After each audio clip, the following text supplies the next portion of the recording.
Welcome, everybody, to the Animals to the Max podcast. I'm your host, Corbin Maxey. Thank you so much for taking the time to listen. Folks, I am so excited because one of my favorite people I follow on TikTok has agreed to come on the podcast. I'm so excited. I'm joined with Zookeeper Mel. Welcome to the show. Hi, thanks for having me. I'm really excited to be here. Thank you for agreeing to do this. I really appreciate it. Anytime.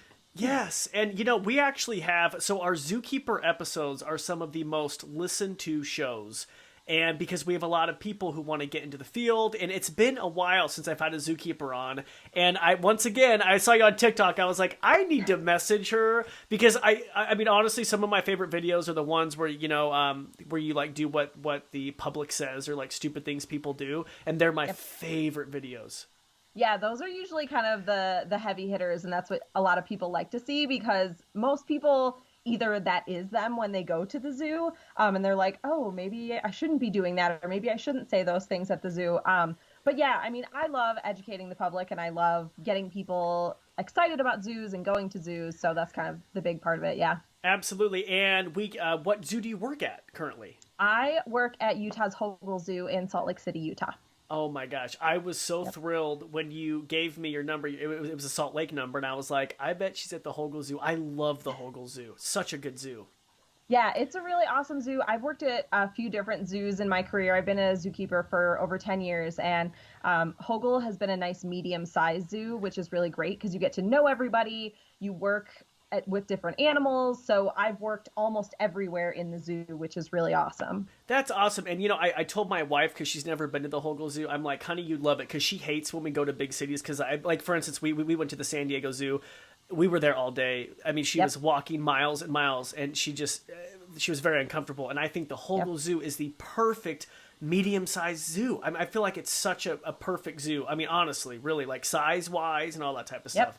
Yep. Yeah, I agree. And we've got some indoor-outdoor areas, too, which is really nice. But yeah, San Diego is like one of the largest zoos in the country. And I mean, that's really hilly. They have like little escalators and stuff to take you up hills. And they were closed. Insane. It was closed because of COVID. I was like, honey, usually there's a monorail. And she's like, whatever. I mean, yeah. Yep. Yeah. And no, I mean, like I said, no offense to San Diego. They have a beautiful zoo. I'm just saying size-wise. I think Hogle, if you have a family, it seems a lot more manageable. Yep, I agree completely. So take me back when you were younger, did you always want to work with animals? Yes. Ever since I was 5 years old, I always wanted to be a zookeeper. I always wanted to work with big cats. That was always my passion. I loved lions and tigers and leopards and cheetahs. That was always my thing when I was younger. So yeah, I mean, I was 5 and I was like, yep, this is what I'm going to do. And my parents tried to change my mind a lot of times because zookeepers don't make a lot of money, and you definitely do it for the passion. And so I have that passion to my core, but my parents were like, maybe, do you want to be a veterinarian? Maybe something. And I was always like, no, this is it. So yeah, 5 years old, I knew what I wanted to be. So I just worked really hard to get there. And here I am. Wow. Here you are on the Animals to the Max podcast. No, I'm just kidding. It's a big deal. This is a big deal. I told my family and they were all so excited. So oh my gosh.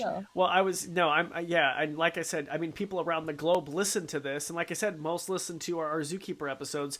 So where did you grow up? Because you must have been to your local zoo at 5 years old and thought, wow, this is what I want to do. Yeah, I grew up in Illinois, so I'm originally from Illinois, and so I went to Brookfield Zoo, I went to Lincoln Park Zoo, and Brookfield was kind of my big one, where my family had a membership. We went every almost every weekend when we were younger, and it was just a really big part of me. So I have grown into that so much that I actually worked there for a little bit too. So my passion and my love for zookeeping, I got to actually live it when I worked there too. So that was pretty awesome. Wow. Chicago has some great places. The zoos, the Shed. I haven't been to the Brookfield. I've been to the Lincoln Park and the Shed Aquarium, which were just both really, really beautiful places. So you knew you were 5, you wanted to be a zookeeper. Did you go to school to become a zookeeper? Did you go and get a degree in an animal science related field? Yeah, it used to be back in the day with zookeeping, you just kind of got into it with experience, and that was great. Nowadays, they definitely want you to have a degree, and not saying it can't be done without a degree, but yes, I went to school. I got my bachelor's degree in biological sciences with a concentration in zoology. It's kind of a mouthful there, but there's tons of colleges that have different degrees that you can get. I have friends that are zookeepers that have degrees in anthropology, psychology, animal sciences, biology. Those are just kind of a handful. Agriculture is another one too. That they can have degrees. So you can have a lot of different type of science animal degrees and still get a job in zookeeping. There was someone at a zoo I won't mention, but I think their degree was in art. Like, I think it was Renaissance art. And doesn't really, I mean, okay, let me see if I can like connect the dots here. Okay. We make a lot of enrichment for our animals, and that means you have to have a lot of creativity and maybe some art skills in there for arts and crafts time.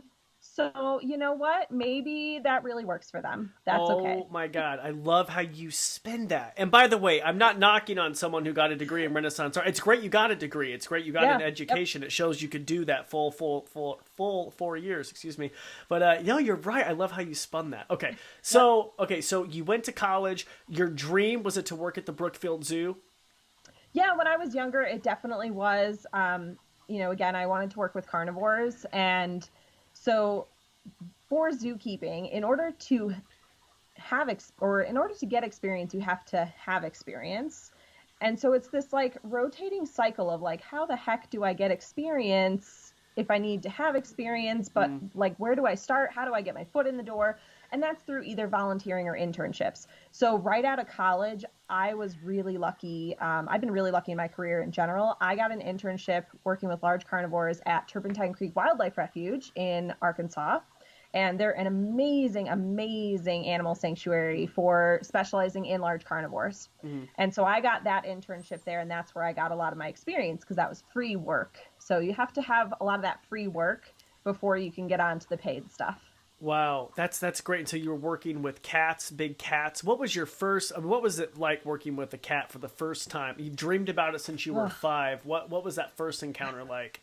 I could like legitimately cry thinking about that. Like that's it was magical. I don't have a better way to explain it. It was the thing that I've always wanted, and I even now have so many young kids that come to the zoo and they want to work with lions or tigers or bears or giraffes or, whatever. And they look to me and I just think like, I remember when I was in your shoes, and I remember the very first time that I got to work with a cat, and it took my breath away because they are so large. They're dangerous animals. I've never worked free contact with a large carnivore, so I'm never in the enclosure with them.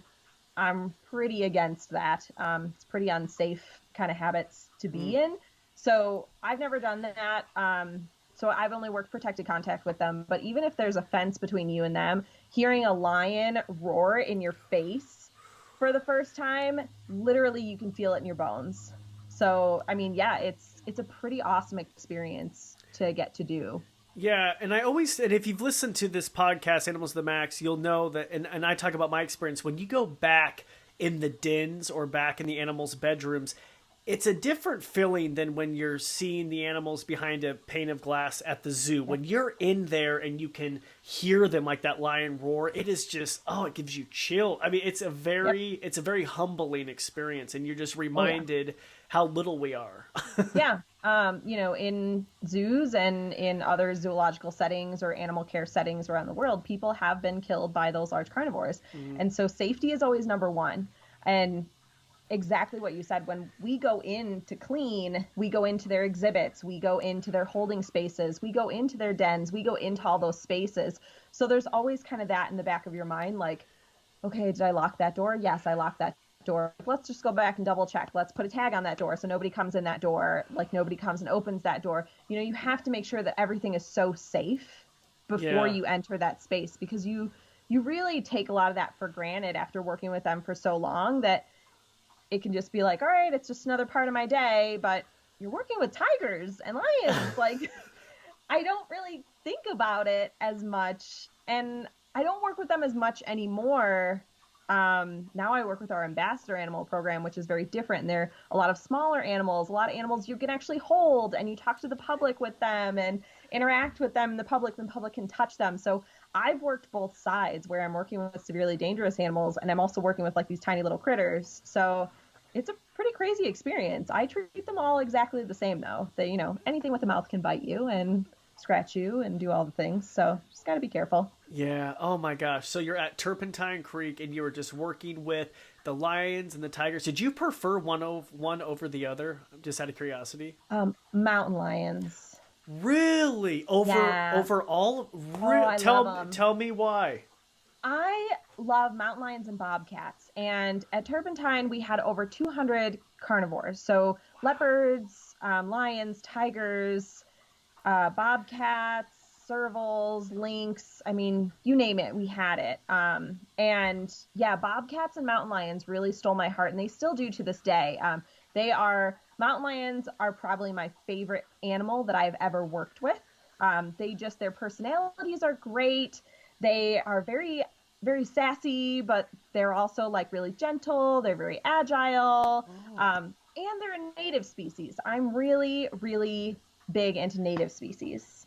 Oh my gosh, that shocked me. I thought you were going to totally go the whole typical tiger route. Nope. Really? Yeah, really? Mountain lions are where it's at. Does the Hogle Zoo, do they still have mountain lions? No, they used to years ago. Maybe in the future. Where are they going to go? Maybe somewhere new. We'll see. Okay. Oh, I bet your fingers are crossed. That is so interesting. Okay. Was there a cat that you weren't that fond of working with? Out of 200 cats that you were just like, oh my gosh, if this animal just... Yeah, you know what? There's actually like, I would say at Hogle, there was a tiger that we had. He has passed away since then. But that was our male tiger, Kazik, and he was a beautiful cat, and I loved him, but at the same time, he was kind of a pain in the butt. Like, he didn't shift well.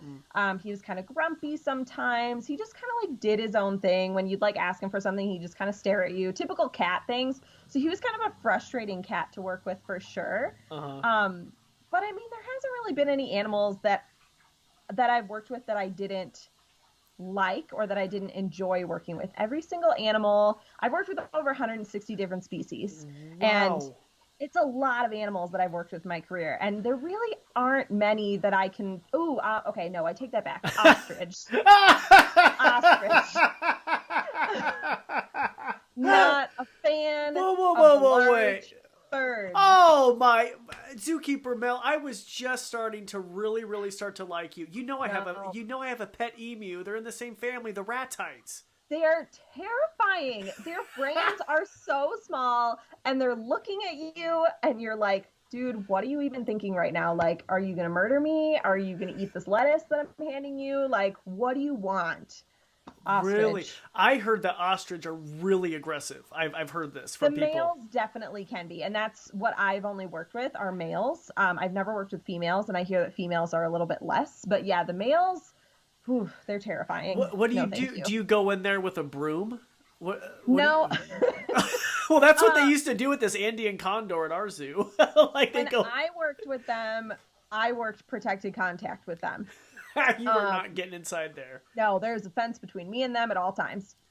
Currently, some of the keepers do work free contact with them if they have to out on the really large savanna area. Okay. So it's a lot of open space.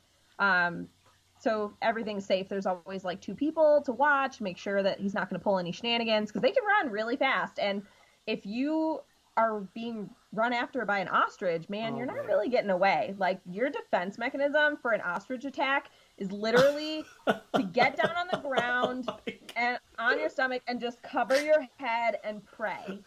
That's your only defense. Unless you have a big hook, you can actually like hook their neck and pull them down to the ground. I am fully trained in capture and restraint, so I know these things. And emus are not. Emus are different. Come on. Aggressive. They are very different than ostrich. They're a different type of bird. So I can deal with the emus. not an ostrich. No. Oh my god, that's so funny. I love my pet emu, and I've heard they're really really sweet, usually Yeah. across the board. But I've heard that ostriches. I've also heard rheas, their South American counterpart, are aggressive. I've heard that from a few people too. Yep, I have also heard that. I've never worked with them. Same with like cassowaries. Never worked with cassowaries. That would be but terrifying. they are prehistoric. Nope. Nope. Prehistoric. Nope, I'm fine. I'm all set. Oh my god. Oh, that is so funny. I remember, just like a side tangent, we have friends at the Toledo Zoo, and they have a great cassowary habitat. And my wife and I, we were with our friend, and we didn't realize she was terrified of birds. And we were like, we have a surprise for you. And we go behind the scenes to feed the cassowaries. And first of all, there's a lot of safety precautions with these birds. So we're like going into their barn area, but it's like double gated, secured. And she's like, what are we doing? And anyway, the cassowary came in, she freaked out. We're supposed to feed it, grapes with tongs, but I could totally see how intimidating they are with that helmet and everything. Yeah, they look like crazy dinosaurs, and I'm just not here for it, especially their feet. I have an ostrich painting, like a footprint on my wall, and I look at it every day, and I'm like, nope, that's bigger than my head. It is like much larger, very pointy, very dinosaur-like. Yes. I'm all set. Don't need it. Oh my god, that is so funny. Okay, so back on to Turpentine Creek. So you're working with all these different cats. Tell us where your journey takes you next. Yeah, so after the internship, then I started applying for jobs. I probably applied for over 40 different jobs during my internship to get some type of job out of that internship. 40. And that's really common for zookeeping. So like I said, I've been very lucky in my career. Some of my zookeeping friends have not been as lucky, and they've had to do many more internships to get their jobs. So I was very fortunate. After that internship, I got a job at a really small AZA accredited zoo in Illinois called Cosley Zoo. Okay. And that worked out because that was my home state and it was close to my hometown. So that worked out. And that was Illinois native species and domestic farm animals. Okay. So that's where I got a lot of experience with farm animals. I grew my love for the native species. I worked with foxes, bobcats, raccoons, songbirds, herons, deer, all the good stuff, owls, you name it. Let's just cut to the chase, though. When you're in charge of farm animals, are you like, really? For me, that is the most disappointing section of the zoo. And I'm so sorry for my keepers. It sounds so disappointing. I feel like a lot of people think that, but really, I love domestic farm animals. I am obsessed with llamas, alpacas, love them. They're amazing. We had llamas there. We had goats, sheep, cows. You really don't know how much you love cows until you've worked with cows, because they are so sweet. And yeah, I miss picking hooves on horses. That was always really satisfying and a fun job to do. Grooming them was always really fun. Doing training sessions. So I think a lot of people would be like, oh, domestic farm animals, or like, oh, you work in the children's zoo. But really, there's so many fun things that you can do with those kind of domesticated animals that you can't do with the exotics, because those other exotic animals that are in the zoo, those tigers, those, bobcats, stuff like that, they're not domesticated. And so they're not nice by any means most of the time. Yeah. So that's where you kind of can get your cuddles in with the farm animals. Yep. Where you can't really get that in with a lion. Yeah, and I've had people on the show say they've been in every section at their zoo, and their favorite is the farm, the zoo farm, and they're happy there, and they're fine. Yep. And they love the children's zoo. Yep. Yeah, everybody's kind of a specialist too. So you'll find people that really love elephants, or that really love carnivores, or that really love reptiles, or that really love birds. Me, I'm definitely a carnivore. I call myself carnivore to my core. Because I am a big carnivore person, but also I do consider myself a generalist because I have worked with so many different species of animals. I feel like that's pretty common too, right? People wanting to work with big cats in the industry. Yeah. Yep. Yeah. Most keepers are specialists, where if you ask them how many animal species they've worked with in their career, it's going to be like 20, maybe 50. But then you have the few that are like me, where 175, whatever. That's amazing. Yeah. Yeah, that's awesome. Okay, so you got a job at this little zoo. Yep. And did you just and by the way, let's talk a little bit more about how you applied to 40 different 40 Yeah. and I'm just 40. okay, and I'm not putting you on blast. I'm just saying it takes perseverance and it takes you're going to get rejected cuz I'll tell you what, Mel, so many people email me and they say, "Oh, I just applied for the zoo job and I don't know what to do. I haven't heard back. What are your thoughts?" Or I don't know if this is right for me. And they've only applied to one place. And it's like, welcome. Yep. Anyway, let's go into that. Yeah, I have a lot of people too that are posting on a lot of my videos and that have emailed me and that have caught me even just while I'm working in the zoo. And they're like, "I don't know what I'm doing wrong. How can I get your job?" And zookeeping is very difficult to get into because it's very fine-tuned. It's very competitive. There's only so many zoos in the country or even in the world. And then you even narrow it down by how good those zoos are. Mm-hmm. Some of them are not as good as others, or, I've had to move multiple times for my job, but start networking, start getting to know people, have somebody take a look at your resume and see what you're missing or what you don't have on there, because you have to have that animal experience, whether that's, working in an animal shelter or volunteering at your local zoo. That's a really big one there. So yeah, it's really hard to get into, but I applied for over 40 jobs. I definitely, obviously, didn't get 39 of those jobs. Yep. So, that's, you kind of have to really work really hard to get into it. And then the work doesn't even stop there once you get your job. You got to keep working really hard and work your way up the ladder so that you can end up where you want to be. Yes, and I love how earlier when I told you I knew someone who had a Renaissance degree, a Renaissance art degree, use what you have to your advantage, and you can spin it. I love that. I love that. Maybe you've never taken care of exotic animals, but maybe you had a pet dog or you dog sat and you're able to keep records, right? Or you're able to, I don't know. I'm just thinking you could really beef up the resume just if you think outside the box a little bit. Totally, yeah. Zookeepers wear a million different hats. We are animal caretakers. We are diet technicians. Yep. We are sometimes medical people where we give medications. We give vaccines. We draw blood. We do some landscaping around the zoo. Yep. If you work at a small facility, a lot of times you're it. So when I worked at Cosley Zoo, we had a very, very small team. And so we did a lot of the things. We did the yard work. We did some maintenance work. We did public speaking, we did classes, we did everything. When I did my internship at Turpentine Creek, we worked in a gift shop. So, wow. Yeah. We gave tours, we did everything.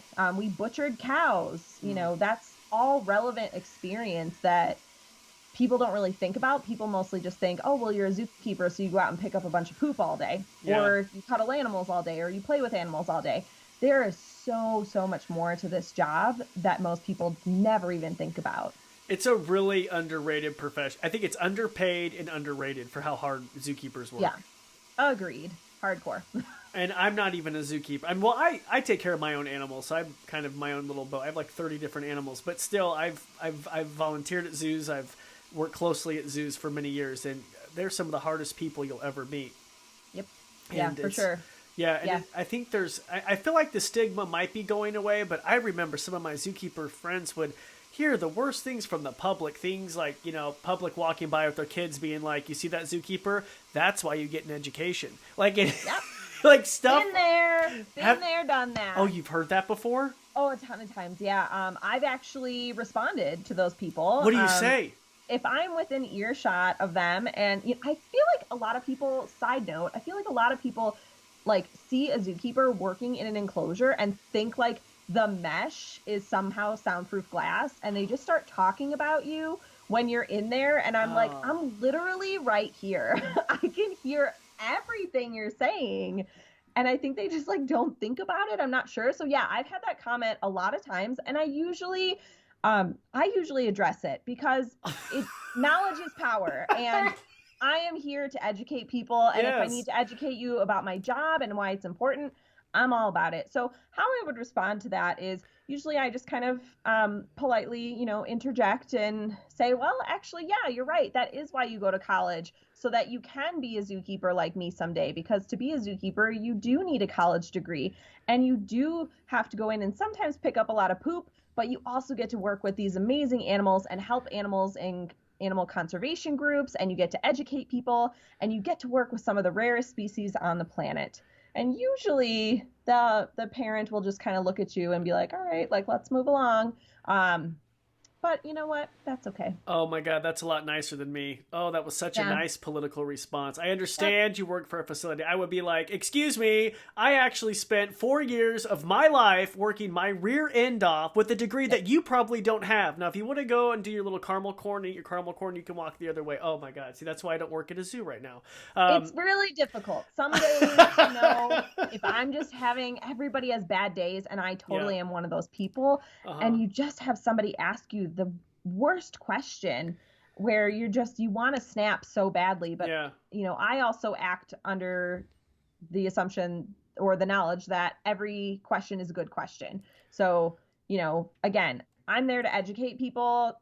I take a lot of my job for granted. So I, you know, might get offended when somebody doesn't know the difference between an alligator and a crocodile. But I also realize that I do know the difference between those things because I've worked around those animals for many years. I've done my own research. I've done things, but people are coming to the zoo to hopefully gain more knowledge. So if I can step that up a bit, I'm going to do that.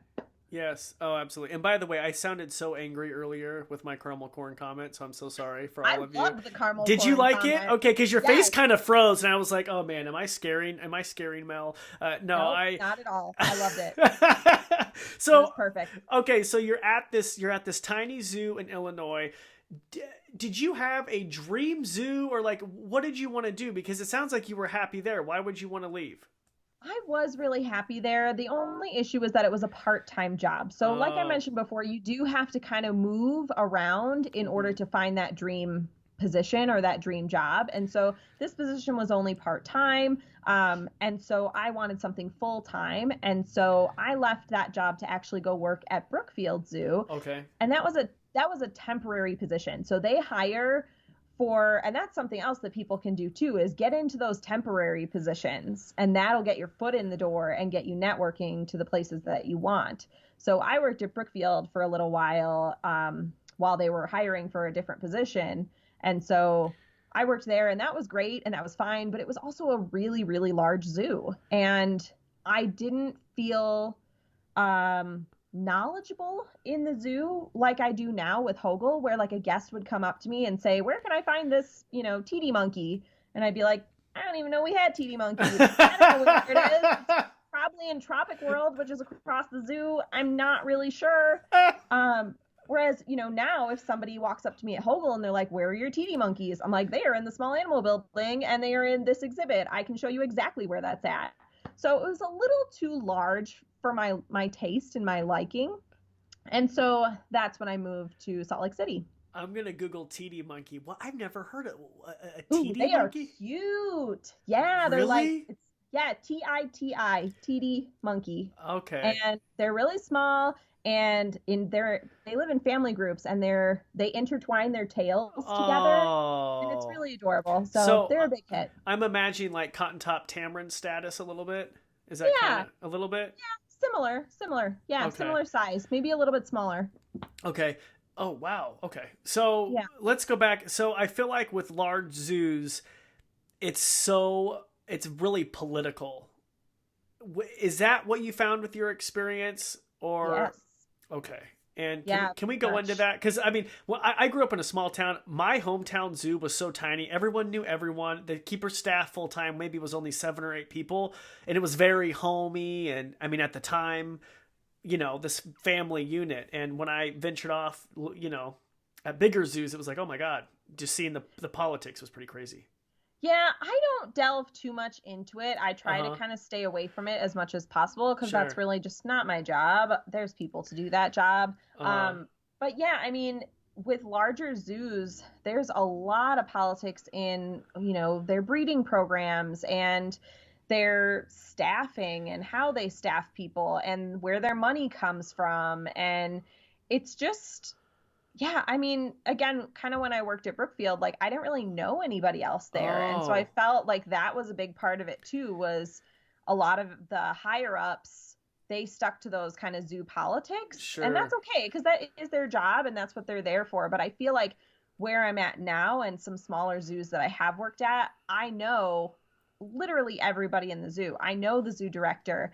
I know all of the curators. I know the head of maintenance. I That's great. know the head of grounds. I know the head of guest services. I know every single person. And so I feel like in the larger zoos, the politics do kind of get in the way of the intermingling of the different departments. And I feel like it's segregated. And I will not, I just want to tell you a story really, really quick. We were at one big zoo. It's a very big, famous zoo. It's not the San Diego, by the way, but I just want to say that because it's not, it's some big zoo. I won't tell you which zoo, but my wife and I were there. And when I go to zoos, sometimes we do behind the scenes tours. We're able to film. This is pre-COVID. And I remember we were going behind the scenes to go see the hippos. And we went and we talked to our bird keeper friend, and she had been at this zoo for 20 years. And she said, oh my God, she said, I would dream to do that. I've never been allowed to go back there. And I remember thinking, what?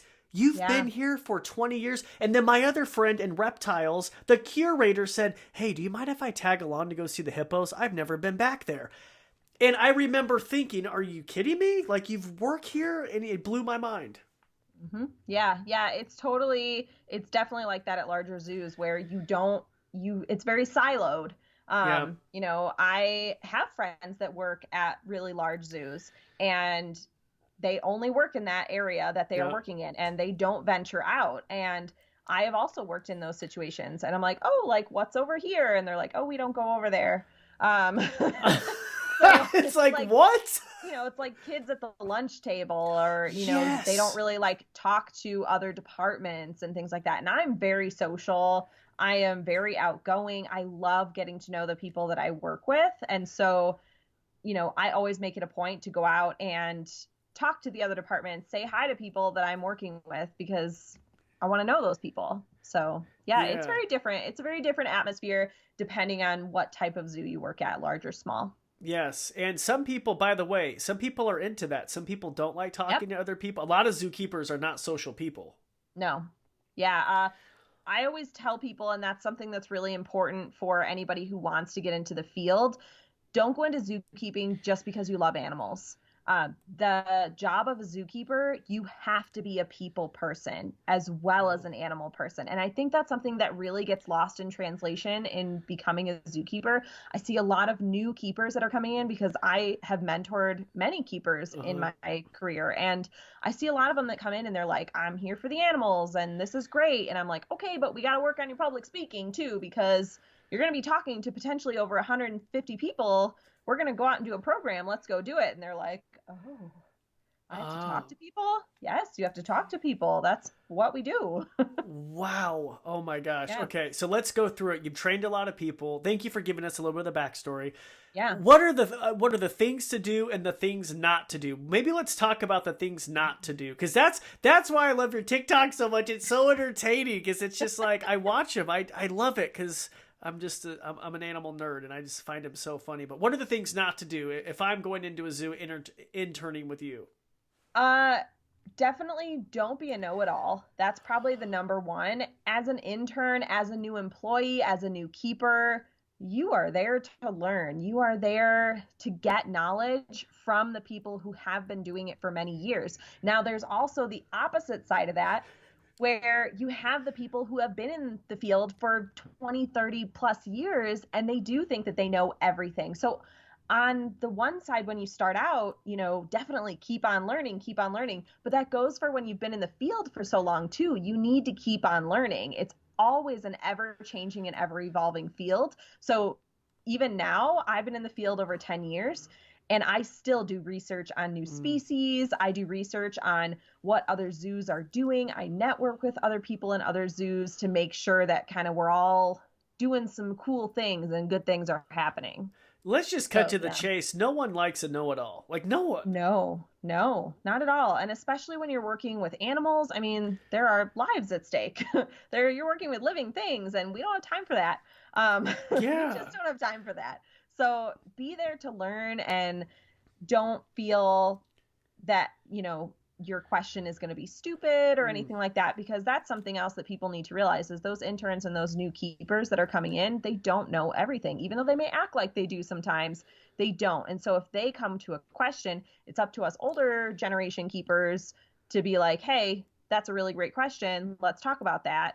And so that's why in my TikTok videos, usually if somebody asks me a question, that's my very first response is, that's a great question. Let's talk about it, because I want people to know that keep asking those questions. That's the only way you're going to learn, is to ask or do your own research. Yes. Don't be embarrassed. Do not be embarrassed. Never. No, but don't ask. Don't ask too many questions though. I feel like there's a there's a fine line, right?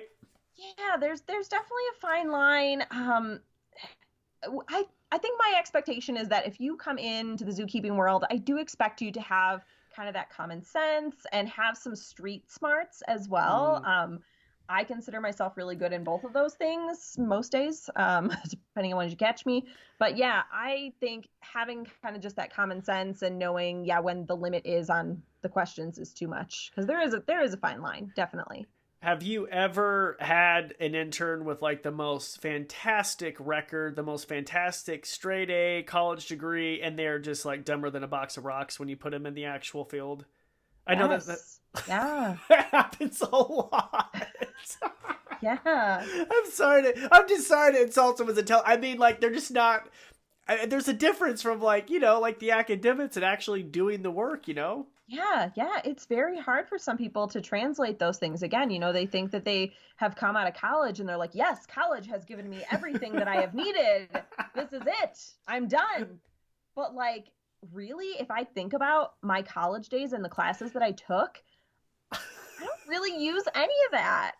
Like, I use my observational skills, my listening skills, my training skills, my public speaking skills. Those are all skills. I didn't learn those in college. I learned those from doing and from learning from other amazing zookeepers. So yeah, I mean, yes, still go to college, and college is great. And there's definitely a few things that I learned. I mean, I took some really awesome animal behavior classes in college and stuff like that. So those really have come in handy. But yeah, there's definitely some people that come out of college and they just think they're done, and that they're like, yep, I'm just going to get into zookeeping and I'm going to be great at it.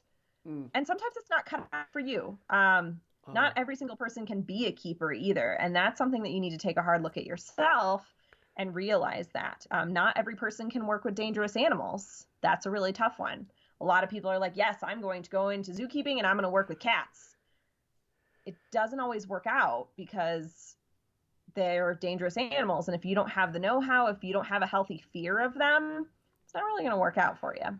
So I was going to say, I feel like some people in the field going into it do set themselves up for disappointment because they want to work with these big cats, but then those positions are so competitive that then they're stuck somewhere else and they get in this mindset and this disappointment. And I feel like people need to be open to about anything. Working-wise. Take the job that you can get.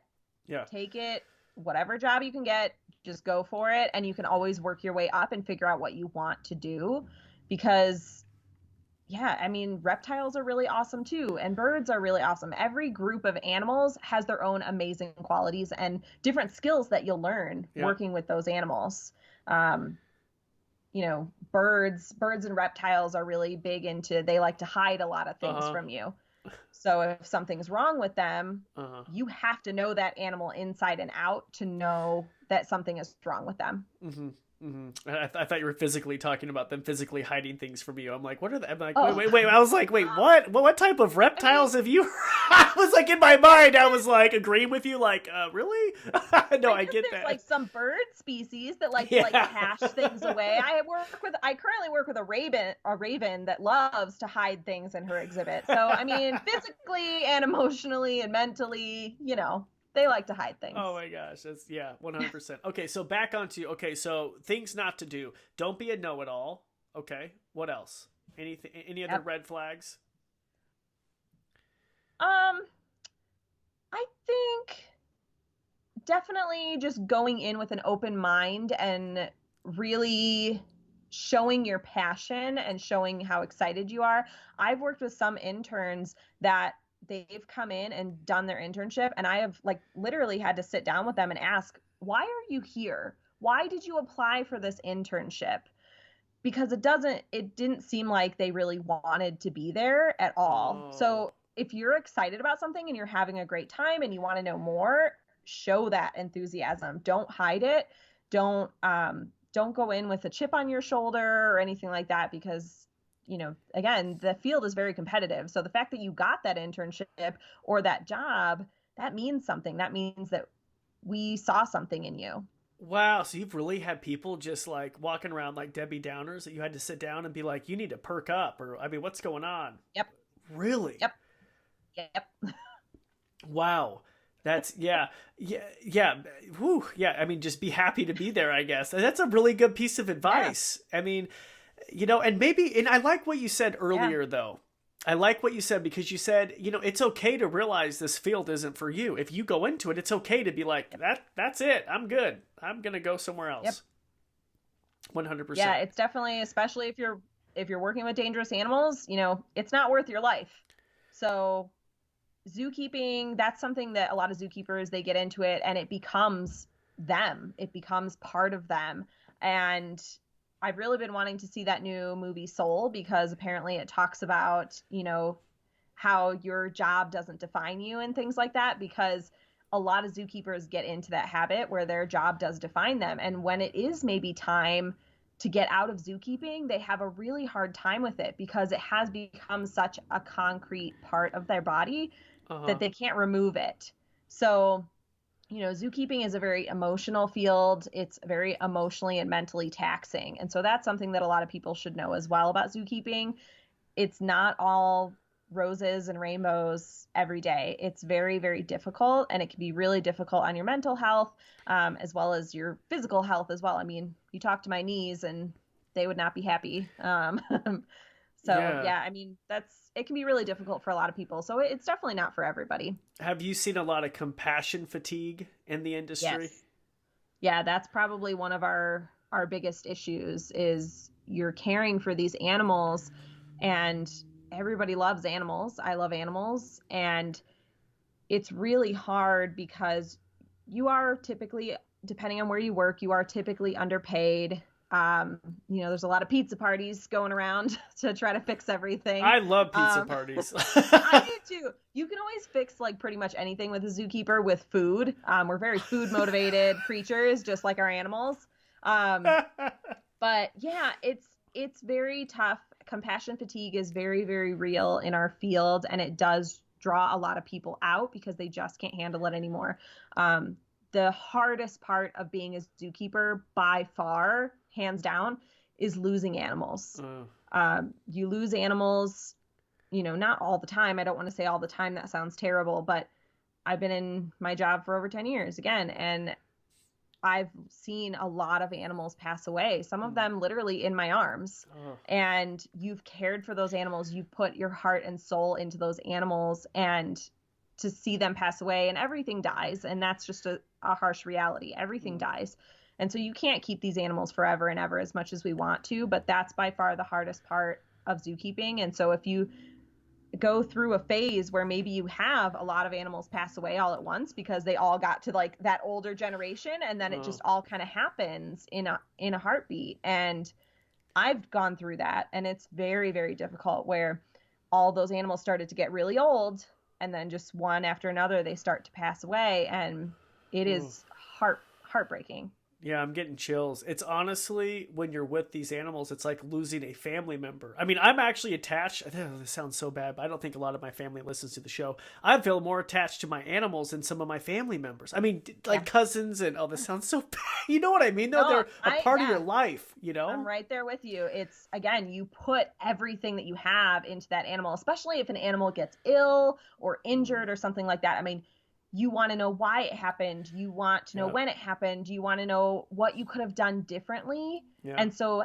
not having that closure sometimes is very, very difficult to cope with. And so, yeah, I mean, I love my animals that I work with at the zoo just as much as I love my pets here at home. And so it's very, very tough. Losing a pet is very hard.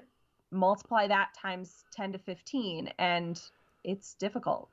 Is that why you get frustrated? I often, like I said, I've loved the TikToks when you respond to people's comments, but is that why you get so mad when you have people who are anti-zoo or who look at you and look at your profession and say that you're abusing the animals? Yeah, it's very tough.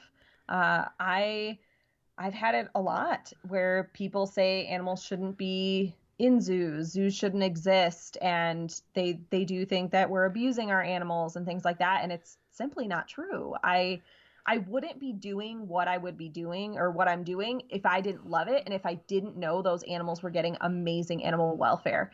If zoos didn't have to exist and I'd be out of the job, that's okay. I'd be 100% okay with that happening. But the fact is, zoos do have to exist. Zoos are one of the largest contributors to animal conservation efforts, and they are a huge part of animal reintroductions into the wild. There have been many, many species that have been saved because of zoos and their breeding programs and them being able to reintroduce them into the wild. So zoos play a really, really important part in animal conservation. And I think a lot of people don't realize that. They think of zoos back in like the 1950s or 1930s, or even just 30 years ago. Zoos have come a long way since then. You know, we're not just throwing monkeys in cages with big old bars anymore. Yeah. We're giving them training programs. We're giving them enrichment. We're giving them good quality diets. We're making sure that they're happy and healthy and in proper social groups and everything like that. So there's just so much that people assume too from seeing a really quick little 15-second video that they're just like, oh yeah, that animal's definitely abused. Well, it's not, but thanks for watching. Yeah, there's so many extremists, and I see it a lot.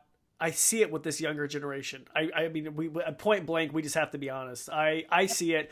I deal with it on a daily basis. I have I have 2 rescued alligators. We just moved them into a brand new pool. I mean, we put my Yeah, that looks great, by the way. Thank you. Love it. Thank you. Love it. Thank you. I've had people send me, and by the way, so let me, if you're new to the podcast, let me just explain. My 2 alligators, we built them a brand new facility. My dad and I, with our bare hands, with my strong hand, literally with our own funds, minus at the very end, I think we raised $1,000, but the majority of it was self-funded. We, recessed a 38-foot long pool into the ground. We built a building around it, blah, blah, blah, blah.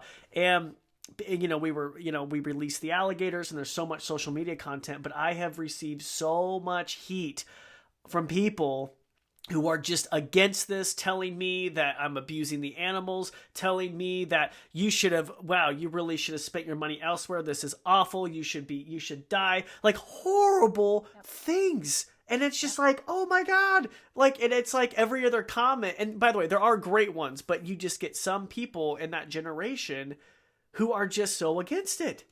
Yeah, the most frustrating, like by far most frustrating thing that every single day I get so mad about is seeing those social media videos of people from like really sketchy facilities that are like playing with tigers and playing with bears and like, showing off their massive reptiles and like giving no educational information at all. And those are getting like hundreds and hundreds of thousands of likes and views and millions of views and comments that are like, oh my God, this is so amazing.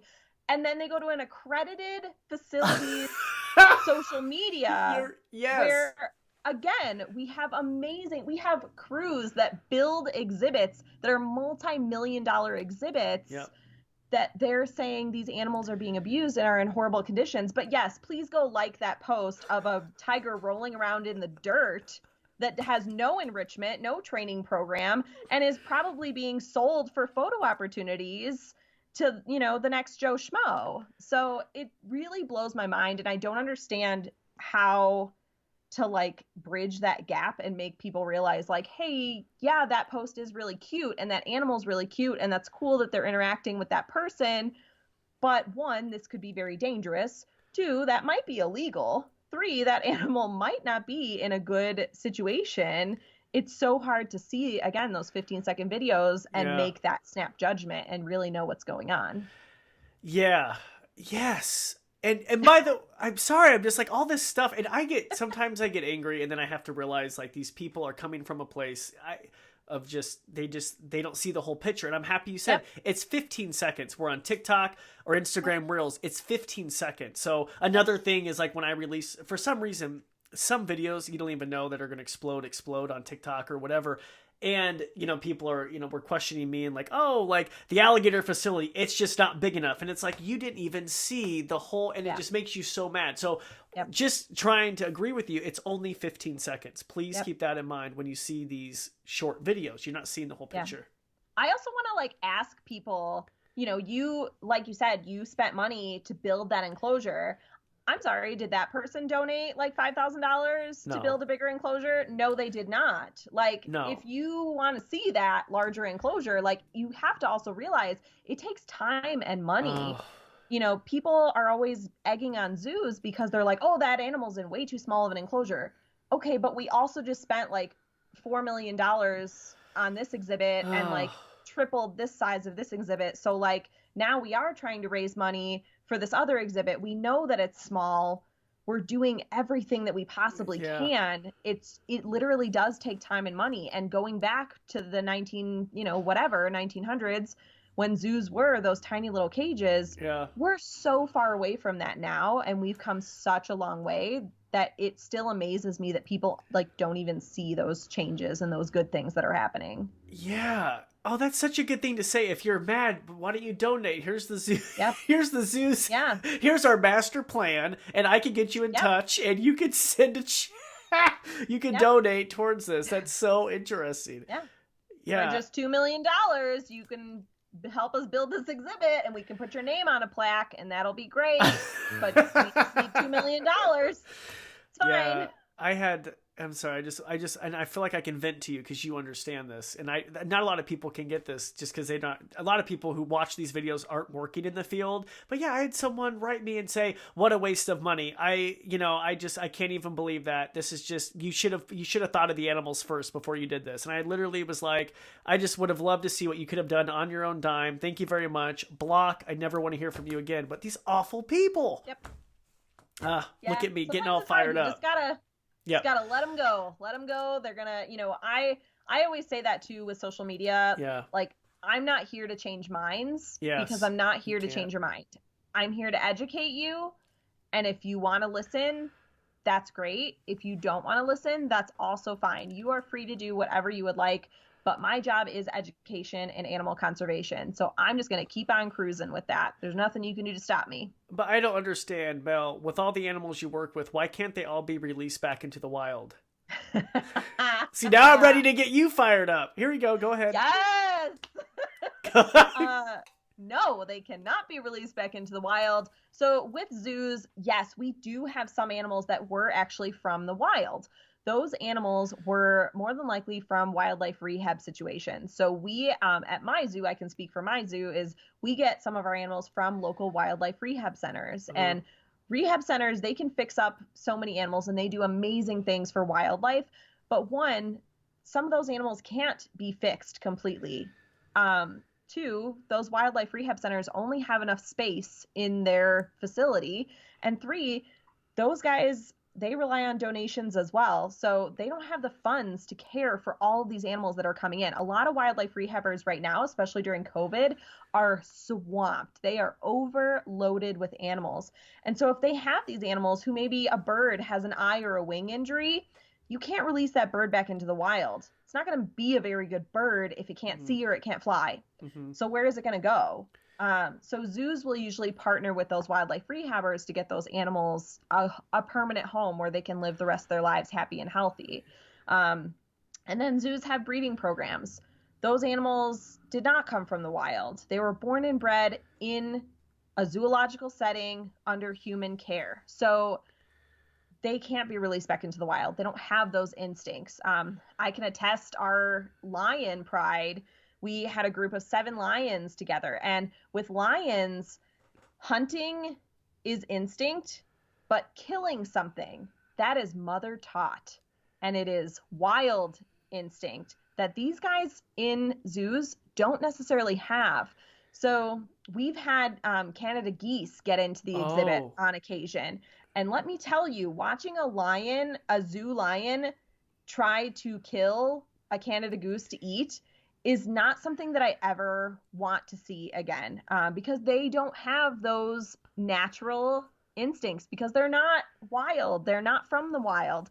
So yeah, they essentially grabbed the goose and then started eating it from the butt end. And so this poor Oh. goose was still alive. And Oh like, God. a wild lion, it's done and over in 3 seconds. Yeah. So they can't be released back into the wild because they don't have those instincts. They would perish. Yeah. And I also want to make a point that I feel like some people, they think that this wild is some magical place that exists.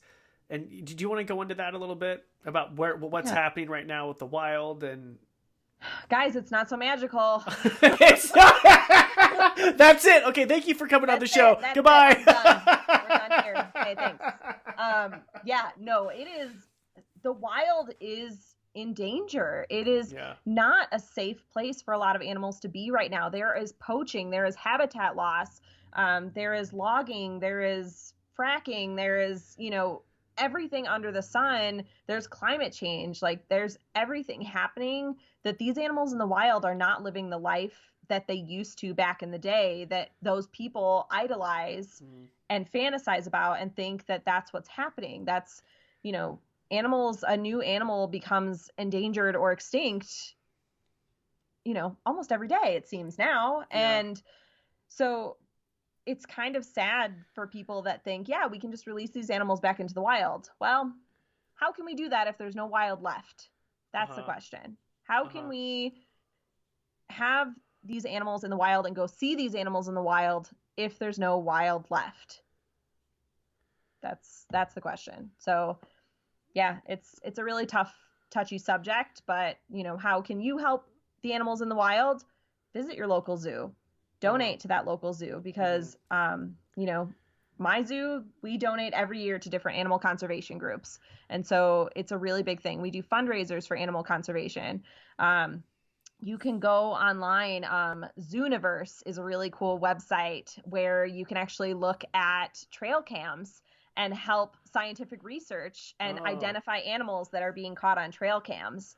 So if you want to help animal conservation, do your part. Yeah. Don't be a keyboard activist. Be a real activist. I love how you said that. And let's save animals together, because I'm here for it. And, I've donated quite a lot of money to animal conservation groups. I love doing that. And that's something I'll continue to do because I know that that's important and I want to save animals. So, do your part.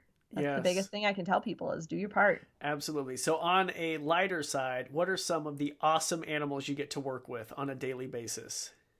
I am really in love with a bobcat that I work with every day. His name is Loki. He's one of our animal ambassadors, and I just absolutely love him. He did originally come from the wild. Oh, okay. He was actually found in someone's chicken coop in Montana, and he was with his mom, and unfortunately the man killed the mom. And then later his 5-year-old daughter came into the house with a little baby kitten and said, no Daddy, way. can I keep it? And he was like, where did you find that? And she was like, in the chicken coop. And so then obviously he knew that was baby bobcat, and he was less than a month old at the time. So he wouldn't have survived in the wild on his own without mom. Okay. So they brought him to a wildlife rehab center, and because they had to hand raise him, he was deemed non-releasable. So then again, we gave him a permanent home at the zoo, and I get to work with him every day, and he is such a sassy cat, and I absolutely love him so much. So hands-on. He is hands-on with me and like 2 other keepers in the zoo. But otherwise, no, he does have all of his teeth and all of his claws. I've worked with him since day 1 of him coming in when he was less than 6 months old. So, and now he's 3.5. So, so I worked with him for a little while, and he's such an awesome animal. I really love bobcats. You don't hear of, me personally, of many bobcats in ambassador programs. You hear of like servals, caracals, clouded leopards, but I don't know of too many bobcats, really. Yeah, you don't. It's not super common. We're still kind of working with him and trying to figure out what that all looks like and what we can do with him. And I'm not sure what it's going to look like. So we'll see in the future if we can get him to do something cool with the public. But for now, we just do some really cool training sessions. That's awesome. What else are you working with on a daily? I am the animal care supervisor of ambassador animals. So I work with over 60 different species of animals, from small birds, mammals, reptiles, invertebrates, so lots of insects too. And we get to take those animals out and bring them to do programs. Now, pre-COVID, we did those every single day. Now we're doing a lot of virtual things through our education department. And our education department is super amazing. But yeah, so I work with a lot of different species. I think my other favorites are a raven that I work with, Jerry.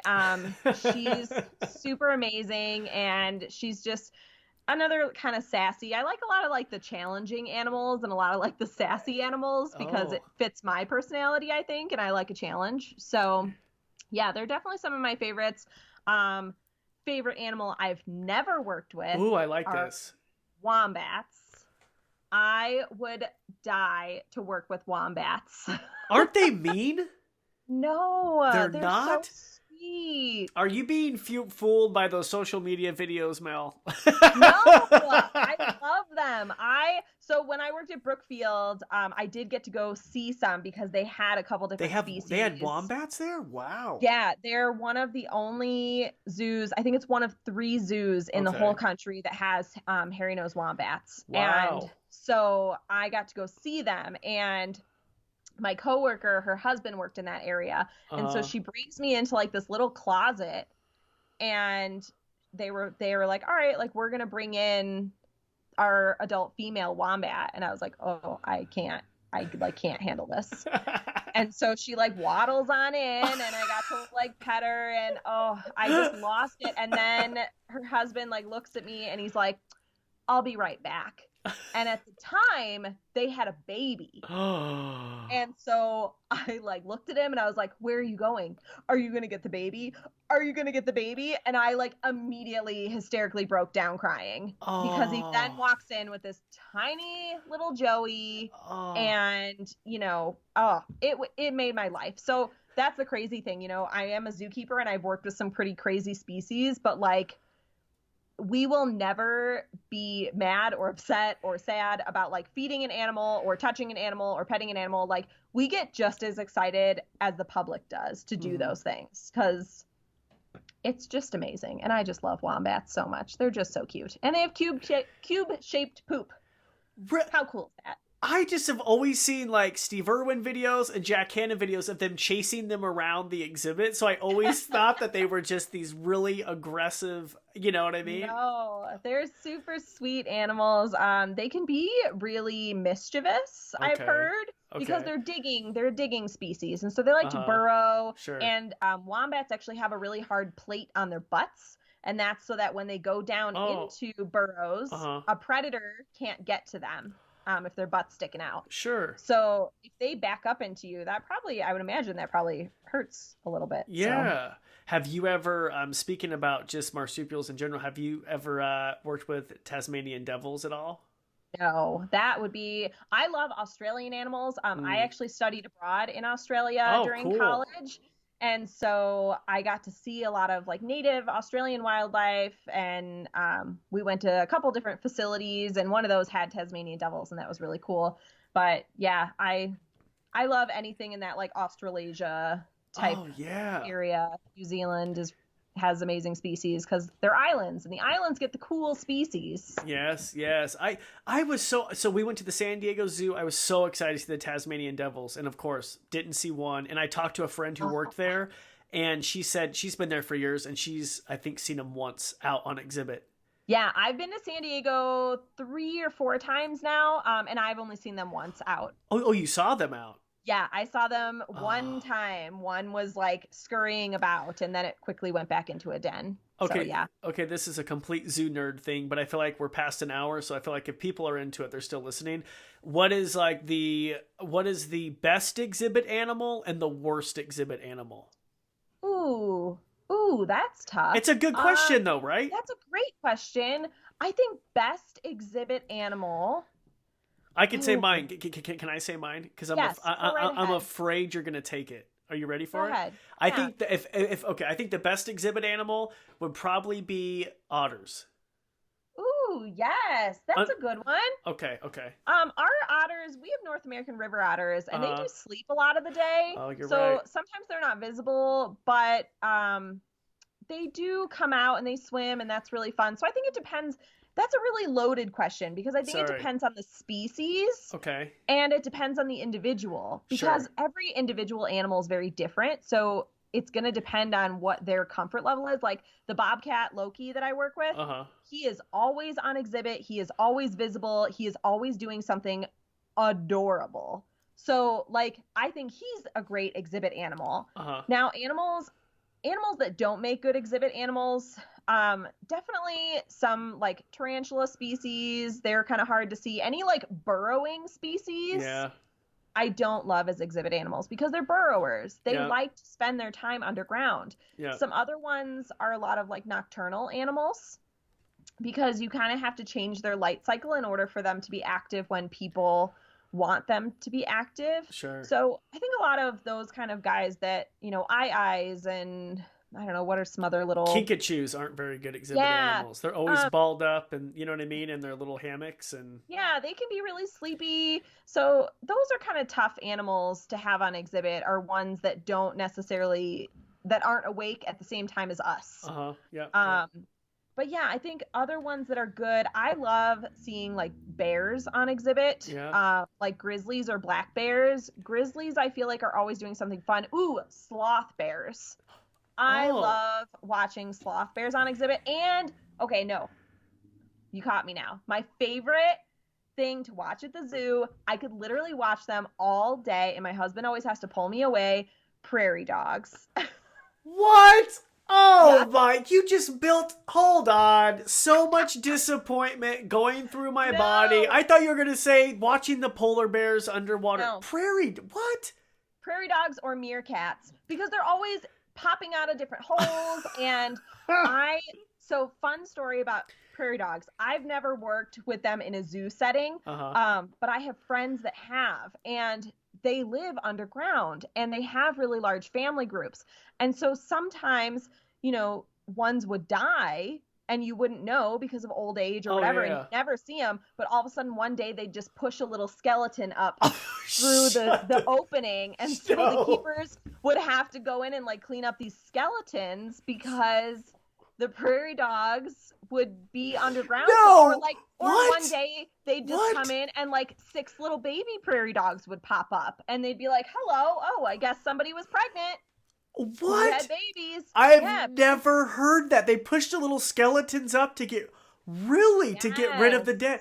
Oh my God. It doesn't shock me. I've never heard that before. That's why they are just so fun, because you never know what you're going to get with them. So like I could just watch them all day, and there's always like 1 or 2 in the group that's just super obese and it's just like sitting there living the good life, eating his, you know, fruits and veggies, whatever. There's always at least one, and I just love watching them. They're always doing something different. You tell someone anti-zoo, go look at a fat prairie dog munching on a piece of sweet potato, and you let me know if that, like, oh my God, that's, they look so content. You tell me if that animal's not happy. I disagree, but whatever. Okay, so we're past an hour. I know we're a little past. Before we leave, can we just go over some of the most ridiculous things that you've heard zoo visitors say? Because that is kind of, I feel like your overall theme of TikTok, unless that's only the videos that are shown to me, but the majority of the videos I see are the ridiculous things you hear from guests or comments, and then you go into it. Yeah, I think like one of our biggest pet peeves and most ridiculous things that we usually hear from people is when like a zookeeper is walking through the zoo carrying like a trash bag or their lunch bag or something clearly like not what they're about to say. And they always grab their child and they're like, look, honey, that's a zookeeper. They're going to go feed something. And most of the time I'm like, yeah, I'm going to go feed myself. Lunchtime. Bye. So that's definitely like a big one that I think I hear the most is, or people stop me like, and I'm carrying absolutely nothing. And they're like, what are you going to go feed? I'm like, nothing. I'm just walking. Like, I'm just walking. Or yeah, the people that are always like, do you ever just go in and play with the lions or play with the tigers? And I legitimately just look at them with wide eyes and I'm like, no, I very much like being alive. Thank you. That's so There's funny. the people that feel that they have to do the little noises at animals to Oh, get their I attention, hate the that. kissy noises or the little pss, pss, pss, or like here Oh, kitty kitty or things oh, like that. The animals are not going to pay attention to that. They do not care yeah. at all about those things. That's probably one of the most common things that people do is they make the noises at the animals to try to get their attention. Yeah. Oh my gosh, that would drive me nuts. I had a friend, a keeper friend, and she would always have random people go up to her and be like, "Can you please tell me where the hippos are?" And she's like, "Ma'am, we don't have hippos." I'm sorry, no. Last time I was here, you guys had hippos. Can you please show me where they are, ma'am? We've never had hippos at our zoo that's under 10 acres. I think you're mistaken. When I was here, there were hippos. Would you please? And it would just people like the craziest stuff. You know what I mean? Yeah, people definitely do that to us. We had hippos at my zoo probably, it's been many years. Many years. And people still are like, oh yeah, like where is your hippo exhibit or where are your penguins? And I'm like, we don't have any of those things. And they're like, yeah, I saw the penguins on TV. And I'm like, the aquarium has penguins. We don't have penguins. Oh, You're at the wrong place. So sorry. Here's a polar bear. Yeah, so there's just so many things that people do or say. The banging on the glass always just throws me for a loop. Like, I don't understand why that's a thing. There's a lot of things that people do that I look at them and I'm like, what?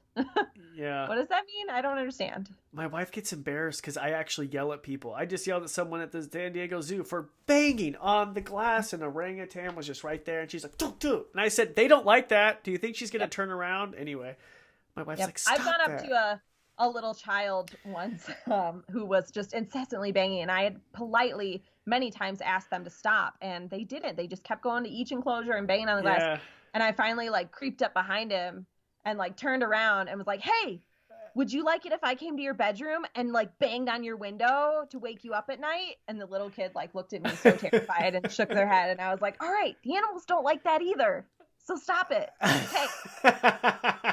It's like you can't get through to them sometimes. It's hard. No. Oh my gosh. Well, thank you so much. Any last minute pieces of advice for people wanting to get into the field? Any encouraging, encouraging remarks for people? I know this has been just a crapshoot of a time, right? 2020 and 2021. I mean, I haven't even looked at the news today, so. Me either. I try to just stay away from that right now. Animals are my game right now, and that's fine. But yeah, I mean, if you're trying to get into zookeeping, keep at it. Do the work. Stay focused. Start internships, start volunteering, start networking, and don't pigeonhole yourself. Don't limit yourself to one group of animals. Don't come into it your first job and say, "Yep, I'm going to work with elephants." No, you're not. Yeah, tell that to the elephant people. Yeah, you're not going to do that. I'm sorry. So it's not going to work out. Take the jobs that you can get because zookeeping is such an amazing job. I cannot imagine myself doing anything different.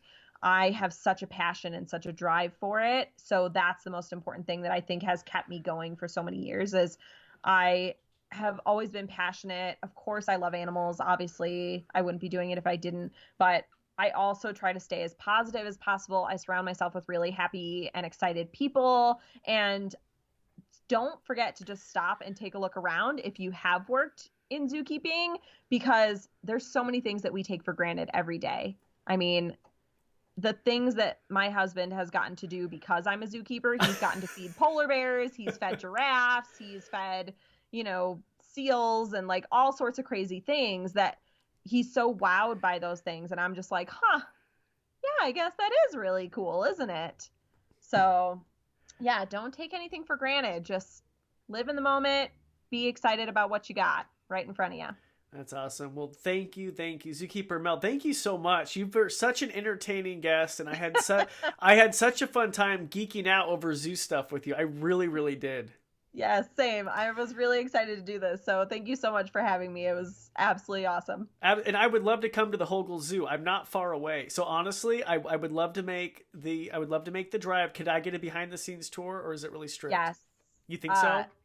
Yes. You let me know when you're coming and I'll make it happen. I'll be there Tuesday. No, I'm kidding. I won't be there. I'm on vacation. I don't blame you. Thank you so much. All right. You have a great night. You too. Thanks for listening to the Animals to the Max podcast. If you enjoyed this episode, please share it with friends and family. Also, if you haven't already, hit the subscribe button. It really helps me out. As always, if you have any guest suggestions, if you want to email me personally, head on over to corbinmaxey.com. And if you haven't already, check out our social channels. You can follow me at Corbin Maxey on Instagram, Facebook, and Twitter. We'll talk to you next time.